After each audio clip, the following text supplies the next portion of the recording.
নমস্কাৰ স্বাগতম জনাইছো অন্য এটা নতুন ভিডিঅ'লে আজি হৈছে 10 অক্টোবৰ আৰু ইতিমধ্যে আপোনালোকে সকলোৱে গম পাইছে যে আজি এডিআৰইৰ গ্ৰেড 3 আৰু ড্ৰাইভাৰৰ পোষ্টৰ ৰিজাল্ট যোনটো ফাইনেল ৰিজাল্ট হয় আজি দিয়া হ'ব লগতে আসাম পুলিচৰ ৰিজাল্টটো দিয়া হ'ব গতিকে এই ৰিজাল্টসমূহ আপোনালোকে কেনেকৈ চেক কৰিব কাৰণ এনেকুৱা টাইমত খুবেই সাৰ্ভাৰৰ ইস্যু হয় সাৰ্ভাৰ প্ৰব্লেম হয় আপোনালোকে সাৰ্ভাৰ প্ৰব্লেম নোপোৱাকৈ কেনেকৈ আপোনালোকে চাব পাৰিব ৰিজাল্টসমূহ আজি এইটো ভিডিঅ'ৰ জৰিয়তে আপোনালোকক মই দেখুৱাম গতিকে ভিডিঅ'টো আপোনালোকে সম্পূৰ্ণকৈ চাব লগতে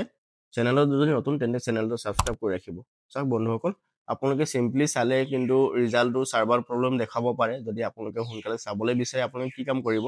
এটা ভাল ইন্টাৰনেট কানেক্টিভিটি থাকিব লাগিব প্লাস আপোনালোকে যদি ল্যাপটপ বা ডেস্কটপত চালে বেছি ভাল হ'ব আৰু এটা আপোনালোকে কাম কৰিব পাৰে এটা VPN ডাউন কৰি ল'ব পাৰে আপোনালোকে যিকোনো এটা VPN প্লে ষ্ট'ৰ বা এপ ষ্ট'ৰৰ পৰা ডাউনলোড কৰি ল'ব আৰু VPN আপোনালোকে কি কৰিব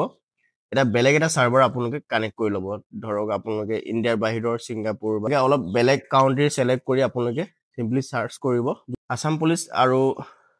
যোনটো এডিআৰইৰ যোনটো লিংক হয় মই ডেসক্ৰিপশ্যনত দি দিম আপোনালোকে তাত ক্লিক কৰিও চাব পাৰিব বা আপোনালোকে সিম্পলি আসাম কেৰিয়াৰ যোনটো অফিচিয়েল ৱেবছাইট হয় আসাম কেৰিয়াৰ তাতে আপোনালোকে গৈ চাব পাৰিব চাওক ইয়াতে আসাম কেৰিয়াৰ দেখা পাইছে আপোনালোকে আৰু তাতে অলপ স্ক্ৰল ডাউন কৰিলে আপোনালোকে ইয়াতে প্ৰথমতে দেখা পাব আসাম ডাইৰেক্ট ৰিক্ৰুটমেণ্ট ৰিজাল্ট 2025 তাত ক্লিক কৰিব ক্লিক কৰাৰ পাছত আপোনালোকে তললৈ স্ক্ৰল ডাউন কৰিব ইয়াতে আপোনালোকে লিংক পাই যাব তাতে আপোনালোকে ক্লিক কৰি চেক কৰিব পাৰিব আপোনাৰ ৰিজাল্ট ইয়াতে দেখা পাইছে important web link of ADRE result grade 3 ৰ ফাইনেল ৰিজাল্টটো 10 তাৰিখ 10 মাহ 2025 আৰু এডিআৰই গ্ৰেড 4 ৰিজাল্টটো 15 তাৰিখে দিয়া হ'ব তো এই লিংকটো এতিয়ালৈকে অহা নাই আপোনালোকে এতিয়া দেখা পাইছে ক্লিক হিয়াৰ বুলি অপচনটো আহি গ'লে হয় 11:30 দিয়া কথা আছে গতিকে আপোনালোকে এইটো লিংকত আহি বা এনেকৈ আপোনালোকে আহি সিম্পলি চেক কৰিব পাৰিব